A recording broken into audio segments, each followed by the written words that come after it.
ഇന്ന് ഞാൻ ഉണ്ടാക്കിയിരിക്കുന്നത് നല്ല അടിപൊളി ടേസ്റ്റിൽ ഒരു ചീമച്ചക്ക കറിയാണ്. നാട്ടിൽ പോയിട്ട് വന്നപ്പോൾ കൊണ്ടുവന്ന ഒരു ചീമച്ചക്ക വെച്ചിട്ട് നല്ല അടിപൊളിയായിട്ടുള്ള, അതായത് ഇറച്ചിക്കറിയുടെ ഒക്കെ ടേസ്റ്റിൽ ഒരു ചീമച്ചക്ക കറിയാണ് ഉണ്ടാക്കിയിരിക്കുന്നത്. ഇതിൻ്റെ ടേസ്റ്റ് കൂട്ടാനായിട്ട് ഞാനൊരു സീക്രട്ട് ഇൻഗ്രീഡിയൻ്റ് കൂടെ ഇതിനകത്ത് ചേർത്തിട്ടുണ്ട്. അപ്പോൾ വീഡിയോ മൊത്തമായിട്ട് കാണുക. അപ്പോൾ നമുക്ക് ഈ ഒരു കറി എങ്ങനെയാണ് ഉണ്ടാക്കിയെന്ന് നോക്കിയിട്ട് വരാം.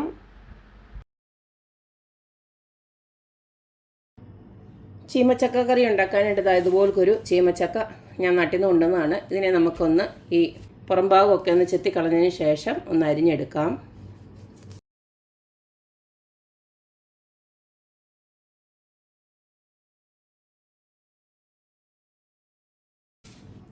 തൊലിയെല്ലാം ചെത്തിയതിന് ശേഷം നമുക്ക് വെള്ളത്തിലോട്ട് വേണം ഇത് അരിഞ്ഞിടാൻ, കാരണം ഇതിനൊരു കറയുണ്ട്.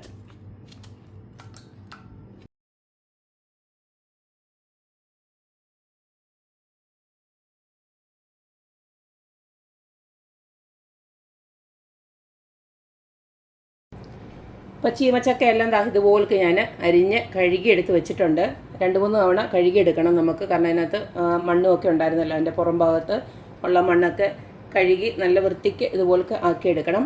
പിന്നെ നമുക്ക് വേണ്ടത് കുറച്ചേറെ കൊച്ചുള്ളിയാണ്. കൊച്ചുള്ളി തന്നെ എടുക്കാൻ ശ്രമിക്കുക. കൊച്ചുള്ളി ഉണ്ടെങ്കിൽ അത് തന്നെ എടുക്കണം, കാരണം എന്ന് വെച്ച് കഴിഞ്ഞാൽ കൊച്ചുള്ളിയാണ് ഇതിന് ടേസ്റ്റ് കൂടുതൽ നൽകുന്നത്.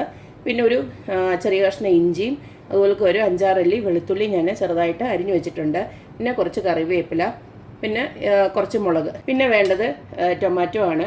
അത് ഞാനൊരു 2 ടൊമാറ്റോ അരിഞ്ഞു വെച്ചിട്ടുണ്ട്. പിന്നെ വേണ്ടത് തേങ്ങാക്കൊത്താണ്. ഇത് ഓപ്ഷണലാണ്. തേങ്ങാക്കൊത്ത് വേണ്ടവർക്ക് ഇത് ഇട്ട് കൊടുക്കാം, ഇല്ലാത്തവർക്ക് അത് ഒഴിവാക്കാം. പിന്നെ ഞാനിത് കടുക് വറക്കാനായിട്ട് ഒരു 3-4 കൊച്ചുള്ളിയും അതുപോലെ തന്നെ ഉണക്കമുളകും കറിവേപ്പിലയും റെഡിയാക്കി വെച്ചിട്ടുണ്ട്. നമ്മൾ തേങ്ങ വറുത്തരച്ചാണ് ഈ ഒരു കറി ഉണ്ടാക്കുന്നത്. നമ്മൾ ഇറച്ചിക്കറിയൊക്കെ ഉണ്ടാക്കുന്ന പോലെയാണ് ഉണ്ടാക്കുന്നത്. അപ്പം തേങ്ങ ഞാൻ കുറച്ചത് വറക്കാനായിട്ട് എടുത്ത് വെച്ചിട്ടുണ്ട്. 1 കപ്പ് തേങ്ങയാണ് എടുത്ത് വെച്ചിരിക്കുന്നത്. ഇതിലേക്ക് നമ്മൾ അരിഞ്ഞ് വെച്ചിരിക്കുന്ന വെളുത്തുള്ളി ഇഞ്ചിയില്ലേ, അതിൽ നിന്ന് കുറച്ച് ഞാൻ ഇതിനകത്തോട്ട് ഇട്ട് കൊടുക്കുകയാണ്. അതുപോലെ തന്നെ കുറച്ച് കൊച്ചുള്ളിയോടെ ഞാൻ ഇതിനകത്തോട്ട് ഇട്ട് കൊടുക്കുകയാണ്. ഇനി ഇതെല്ലാം നമുക്കൊന്ന് വറുത്തെടുക്കാം. ഈ തേങ്ങയൊന്ന് വറുത്തെടുക്കാനായിട്ട് ഞാനിപ്പം അടപ്പയിലോട്ട് ഇതൊന്ന് വെച്ച് കൊടുത്തിട്ടുണ്ട്. ഇത് നല്ല ഗോൾഡൻ കളർ ആവുന്നിടം വരെ നമുക്കിതൊന്ന് വറുത്തെടുക്കണം. തേങ്ങ ഒന്ന് ചെറുതായിട്ട് വാടി കഴിയുമ്പോൾ നമുക്ക് ഇതിലേക്ക് 1 ടീസ്പൂണ് ഞാൻ കുരുമുളക് എടുത്ത് വെച്ചിട്ടുണ്ട്. ഒരു 1/4 ടീസ്പൂണ് ഉലുവയും അതുപോലെ തന്നെ 1 ടീസ്പൂണ് പെരിഞ്ചീരകം എടുത്ത് വെച്ചിട്ടുണ്ട്. അതിലേക്ക് ഇട്ട് കൊടുക്കുകയാണ്. തേങ്ങയെല്ലാം ഇതുപോലൊന്ന് വറുത്തെടുത്തിട്ടുണ്ട്. ഈ പറഞ്ഞ പോലെ നമ്മൾ വാങ്ങിക്കുന്ന തേങ്ങയായതുകൊണ്ട് പല രീതിയിലാണ് അവർ തിരുമ്പുന്നത്. അതുകൊണ്ടാണ് ചിലതൊക്കെ ഒന്ന് വെളുത്ത് കിടക്കുന്നത്. അപ്പം നമ്മൾ വീട്ടിൽ തിരുമ്പുന്നതാകുമ്പോൾ ഒരേ രീതിയിൽ തിരുമ്മെടുക്കുമ്പോൾ നന്നായിട്ട് ഒരുപോലെ വറന്ന് കിട്ടണം. ഇതിപ്പോൾ ഞാൻ ഈ ഒരു രീതിയിൽ വറുത്തെടുക്കുന്നുള്ളൂ, കാരണം ഇനി വറുത്ത് കഴിഞ്ഞാൽ അടിയിലുള്ളത് കരിഞ്ഞു പോകും. അപ്പോൾ ഇനി എന്തായാലും ഇതിനകത്ത് കുറച്ച് പൊടികളൊക്കെ ഒന്ന് ഇട്ട് കൊടുക്കണം. തീ നന്നേ കുറച്ച് വെച്ചതിന് ശേഷം നമുക്ക് കുറച്ച് മുളക് പൊടി ഒന്ന് ഇട്ട് കൊടുക്കാം. കാശ്മീരി ചില്ലിയാണ് ഇട്ട് കൊടുക്കുന്നത്. നിങ്ങളുടെ എരിവനുസരിച്ചിട്ട് ഞാനിപ്പോൾ 2 ടീസ്പൂണാണ് ഇട്ട് കൊടുക്കുന്നത്. അടുത്തത് ഒരു 1/4 ടീസ്പൂണോളം മഞ്ഞൾപ്പൊടി ഒന്ന് ഇട്ട് കൊടുക്കുന്നുണ്ട്. 2 സ്പൂണ് മല്ലിപ്പൊടിയൂടെ ഞാൻ ഇട്ട് കൊടുക്കുന്നുണ്ട്. എല്ലാം കൂടെ ചേർത്ത് ഒന്നും കൂടെ ഒന്ന് ചൂടാക്കിയെടുക്കാം. ഇതിന് നന്നായിട്ടൊന്ന് തണുത്തതിന് ശേഷം നല്ലതായിട്ട് നല്ല മഷി പോലെ അരച്ചെടുക്കുക എന്നൊക്കെ പറയത്തില്ല, അതുപോലെ അരച്ചെടുക്കണം. ആദ്യം ഇതൊന്ന് പൊടിക്കണം. മിക്സിയിലിട്ട് ഇതൊന്ന് ജസ്റ്റ് ഒന്ന് പൊടിച്ചതിന് ശേഷം കുറച്ച് വെള്ളം ഒഴിച്ച് നന്നായിട്ട് ഒന്നങ്ങി അരച്ചെടുത്ത് വെച്ചാൽ മതി. പിന്നെ ഇപ്പോൾ സ്റ്റവ് ഓഫ് ചെയ്യുകയാണ്. എല്ലാം ഒന്ന് ചൂടായിട്ടുണ്ട്. ചീമച്ചക്ക കറി ഉണ്ടാക്കാനായിട്ട് ഇതുപോലൊരു മൺചട്ടിയാണ് ഞാൻ അടപ്പിലോട്ട് വെച്ച് കൊടുത്തിരിക്കുന്നത്. ഇതിലേക്ക് നമുക്ക് കുറച്ച് വെളിച്ചെണ്ണ ഒഴിച്ച് കൊടുക്കാം. ഞാൻ ഇതിലേക്ക് ഇപ്പോൾ കടുക് ഇട്ട് കൊടുക്കുന്നില്ല, ഞാൻ സെപ്പറേറ്റാണ് കടുക് വറുക്കുന്നത്. അതുകൊണ്ട് തന്നെ ഞാൻ ആദ്യം തന്നെ നമ്മുടെ തേങ്ങാക്കൊത്തുണ്ടല്ലോ, അത് അരിഞ്ഞ് വെച്ചിരിക്കുന്ന അങ്ങോട്ട് ഇട്ട് കൊടുക്കുകയാണ്.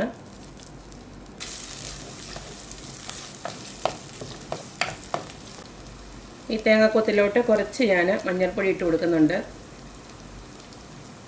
അതുപോലെ തന്നെ ഉപ്പ് കൂടെ ഇട്ട് കൊടുക്കുന്നുണ്ട്. 1/2 ടീസ്പൂൺ ഉപ്പ് ഇട്ട് കൊടുക്കുകയാണ്. തേങ്ങ ഇതുപോലെ ഒന്ന് മൂത്ത് വരുന്നുണ്ട്. നമ്മൾ അരിഞ്ഞു വെച്ചിരിക്കുന്ന ബാക്കി കൊച്ചുള്ളിയും പച്ചമുളകും ഒക്കെ ഉണ്ടല്ലോ, ഇഞ്ചി വെളുത്തുള്ളി, അതെല്ലാം അങ്ങോട്ട് ഇട്ട് കൊടുക്കാം.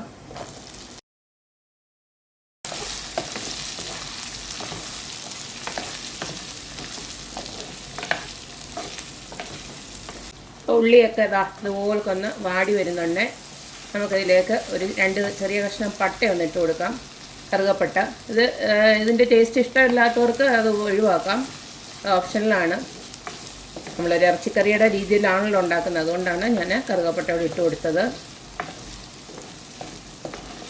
ഇനി നമ്മുടെ അരിഞ്ഞു വെച്ചിരിക്കുന്ന ചീമച്ചക്കയോടെ അങ്ങോട്ട് ഇതിനകത്തോട്ട് ഇട്ട് കൊടുക്കാം.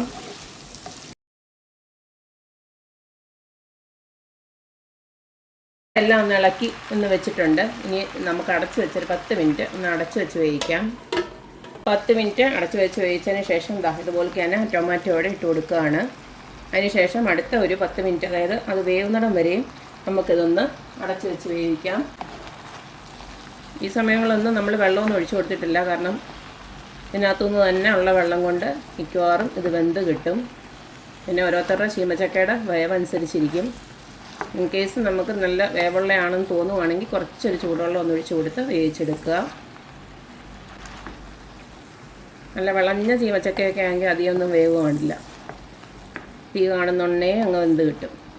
എന്തായാലും ഞാൻ ഇതൊന്നുകൂടെ ഒന്ന് അടച്ച് വെക്കുകയാണ്. നമ്മളിട്ട് കൊടുത്ത ചീമച്ചക്കയൊക്കെ നന്നായിട്ട് വെന്തിട്ടുണ്ട്, അതായത് നല്ല വിളഞ്ഞ ചീമച്ചക്ക ആയിരുന്നു എന്നാണ് അർത്ഥം. അരച്ച് വെച്ചിരിക്കുന്ന അരപ്പൂട് ഇതിനകത്തോട്ട് ഒഴിച്ചു കൊടുക്കാം.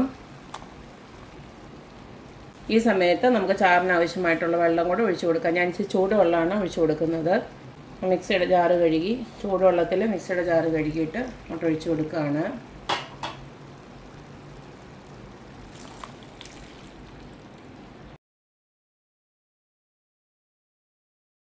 ഇപ്പോൾ ചാറിന് ആവശ്യമായിട്ടുള്ള വെള്ളം ഞാൻ ഒഴിച്ചു കൊടുത്തിട്ടുണ്ട്. ഇനി എല്ലാം കൂടെ ഒന്നുകൂടെ ഇളക്കിയതിന് ശേഷം നമുക്കതൊന്ന് അടച്ച് വെച്ച് ഈ അരപ്പൊന്ന് വേവുന്നിടം വരെ ഒന്നുകൂടെ ഒന്ന് വേവിച്ചെടുക്കണം. ഈ സമയം നമുക്ക് ഉപ്പൊക്കെ ഒന്ന് നോക്കാം. വേണമെന്ന് വെച്ച് കഴിഞ്ഞാൽ ഒന്നുകൂടെ കുറച്ചുകൂടെ ഇട്ട് കൊടുക്കാം.